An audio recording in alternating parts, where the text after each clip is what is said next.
the swell in the middle of the channel between the two anchorages was hitting up to 2 metres, so it's really building up out there.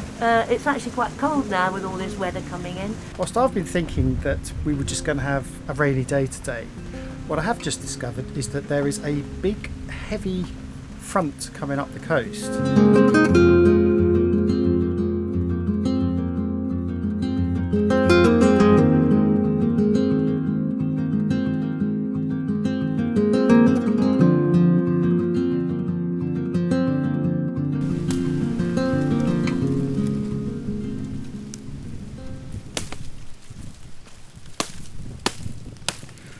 Here in the outback, you'll see a local Aussie smashing a tree down. He's going to be making us a barbie. That's my Aussie accent. It's terrible. Destroy the bush. Let's go and talk to a proper Aussie. What's your secret then? What? Oh, Barbecues, chopping things, being an Aussie man. chop up the wood and throw it on the fire. Bigger fire, the better. And a beer. And a beer. You've got to have a beer. Of course. So after a fabulous dive yesterday, it was so good. Tell you what, I'm aching a bit this morning. I think both Liz and I are aching a little. Great memories though, good fun. We've decided to come over here with Sharon and Lindsay, and as you saw, Lindsay's getting the old fire ready. We haven't been here before. It is very, very pretty. Good protection from not much wind, but there's a little wind coming over the top there. But yeah, clear waters today, no plastic. And I prepared lunch while Liz was doing internet things. So this is going to be the best lunch she's ever had. Try this one out for next time.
So Sharon, Lindsay and I have just spent the last 2 hours or something in the water just nattering.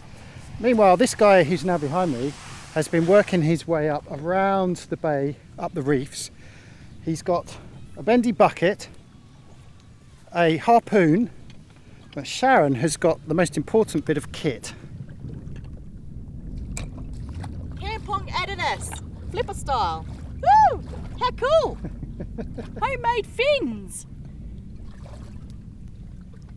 They're pretty cool, aren't they? Yeah. So he's got fishing wire on the back. Yeah. Amazing. Initiative. Ah, smoke time. So the question is, what's he caught? Oh wow, look at these.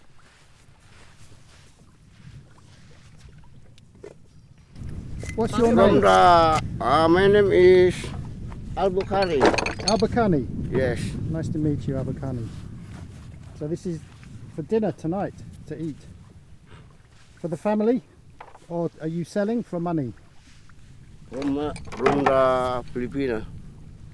Oh, you're from the Philippines? Yes. Ah, okay. That's why your English is so good.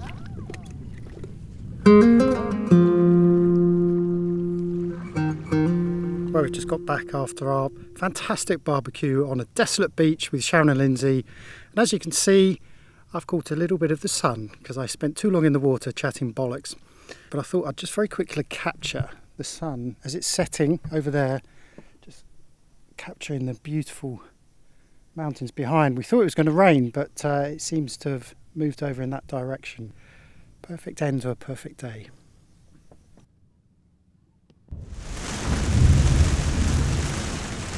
Don't know if you can hear it, but that's the sound of the mizzen doing that because we're at anchor, but we're trying to keep straight. You can probably see dark, miserable, no visibility. We've got quite a lot of wind and weather today, and we're out at anchor. And the thing is that normally we'd probably go and find somewhere where we could get really better shelter, but I've been saying to Jamie we can't because I need to be in contact all the time online, and that's because our tenants have handed in their notice and I need to find new tenants for our flat in London on the other side of the world. So it's involved a great deal of communication back and forth, and of course the time difference of 7 hours makes it even more difficult and complicated. So I do need to be online all the time. We've got viewings tomorrow, which my best friend Jane is doing for me. Thank you, Jane. But I do need to keep her apprised of what to expect. I need to be talking to the potential tenants all the time. So yeah, here we are in a dark and dingy anchorage, and we're talking to prospective tenants on the other side of the world. Part of sailing and the cruising life that you don't always hear about. And just to make matters worse, I had our forecasting model set on the wrong model. I had it on ECMWF rather than GFS. Now these are two different models, weather models, and they frequently are not the same. Now I normally have it on GFS because that is the one that is most correct most of the time, but for some reason, maybe, I don't know, there was an update or something, I had it on the other model, and that's always much more conservative. So whilst I've been thinking that we were just going to have a rainy day today, what I have just discovered is that there is a big heavy front coming up the coast, and it's hitting 30 knots and it's sustained all day. So we're going to get a lot of wind. Now that's not normally a problem, but as Liz says, we've come over to this particular anchorage to get internet connection, and we have to get internet connection. The problem is that we are only literally tucked around the corner from this headland, so that wind is going to bring up 30 knots of sea with it. And as you may be able to tell, I've got the stabiliser on, so perhaps you can't tell, but we are already starting to do this, and that is only going to get worse over the day. So I'm afraid we're just going to have to stick it out today. No solar to charge the batteries. I've actually put the solar panels down just because in the past, once, that solar panel over there that's lost one of its tightening pins actually flipped up because the wind caught up underneath it. So what I've done is today, for the first time, I've just put them down, which we never normally do. This is going to create a lot more windage, so that means the back end of the boat's going to get blown around a lot more. But hopefully that mizzen will help stabilise it and keep us more into wind. So there we go, that's our situation today. As Liz says, this is the other side of sailing that we don't always talk about, although we've been in a fair few schools and they can come in hard in this part of the world.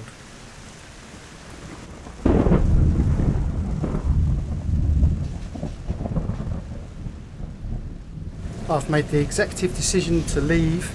The swell's just getting a bit too much now, so stop the internet connection. We're just going to have to put our safety first, and that is to go back over to our previous anchorage, which should get out the swell. It won't get out the wind, but it will get out the swell at least, hopefully.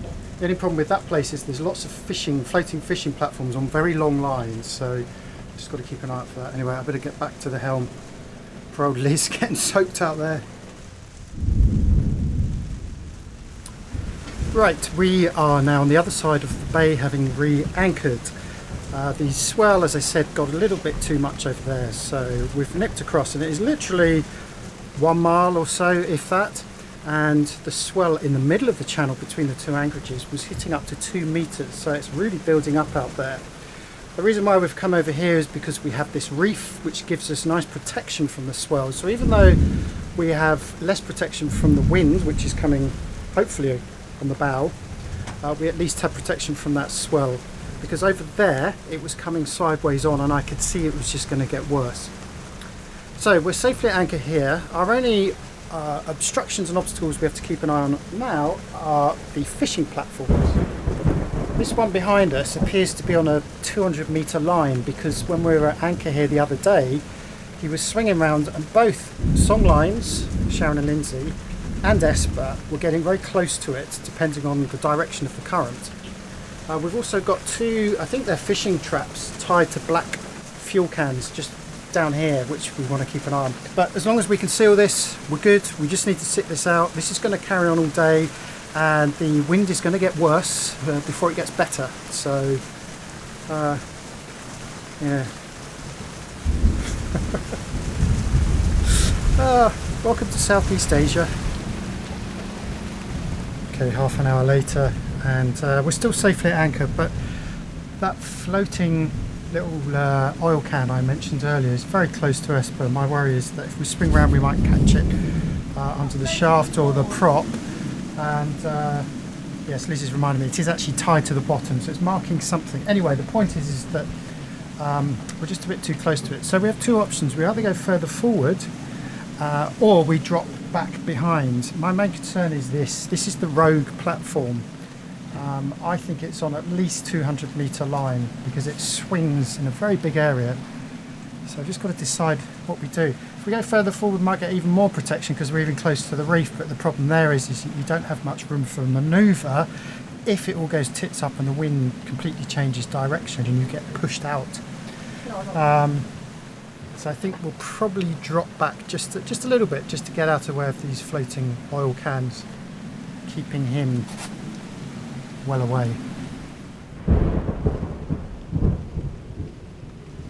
Okay, that's that little minor inconvenience out the way.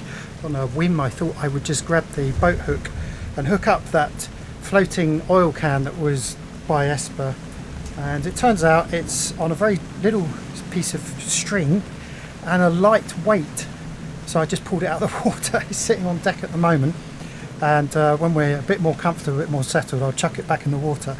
I've no idea what it's for. It certainly wouldn't hold a boat. Presumably it's someone's favourite little fishing pot spot.